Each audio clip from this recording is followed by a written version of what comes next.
Guys, yun, good morning sa inyo. So, eto papunta tayo ngayon ulit ng ng clinic, no.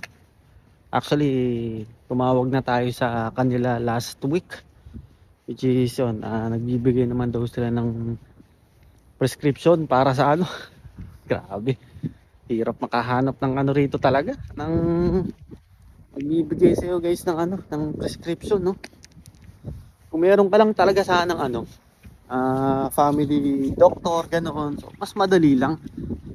Tawag ka lang, magpa-set ka lang ng appointment, tapos dating ka lang sa kung anong oras appointment mo. Sabay yun, bibigyan ka na ng bigyan ka na ng gamot or ng prescription o gusto mo pa medical, yun, pwede to.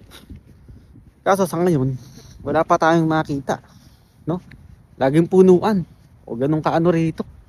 Ganun ka hirap makahanap ng family doctor mo, no? So sa ngayon, mag-walk-in muna tayo.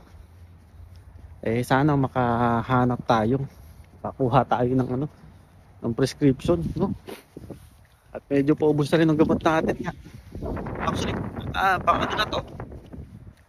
1, 2, 3. So pang-apat na try na natin to sa mga pharmacy and clinic. So hopefully sana ngayon mabigyan na tayo. So tignan natin guys yung proseso kung paano ba nila to ginagawa o kung pwede bang doon na mismo sa clinic ka bibili ng gamot, gano'n. O, tignan natin guys, ito.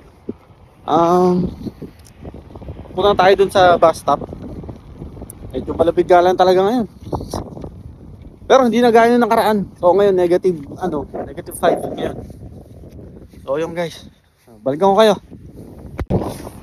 So guys, malapit na tayo sa sa clinic na pagkukuha natin ng ng prescription. So guys, ito yun. Pakita ko sa inyo. So guys, dito yan sa Express Care Pharmacy. So, medical clinic. Check natin kung makakuha tayo. So guys, ayun. Wala. Ito naman ang problema. Yung yung tinatawag dito na MSP card, which is parang yung health card namin dito. Inano nila dun sa system. Kasi importante yun para at least makalibre ka ng consultation dito sa mga clinic dito. So ngayon, ang nangyari, hindi siya parang hindi ako eligible na, parang yung card or yung number na gamit ko is hindi raw eligible na So in-advisean ako nung receptionist doon, which is si Ma'am Cindy. Actually yung bait siya, local siya. So sabi niya, tawagan ko raw bakit daw ganun. So kasi ang naging problema nung MSP card kong yun is tawag dito, pinapalitan ko ng pangalan. Kasi yung binigay sa akin card is iba dun sa pangalan ko. Imbis na Jonah, ang pangalan ko dun sa card is Johan, no? Kaya eto, tatawag ako maya-maya, tapos titingnan ko kung ano yung pwede magawa.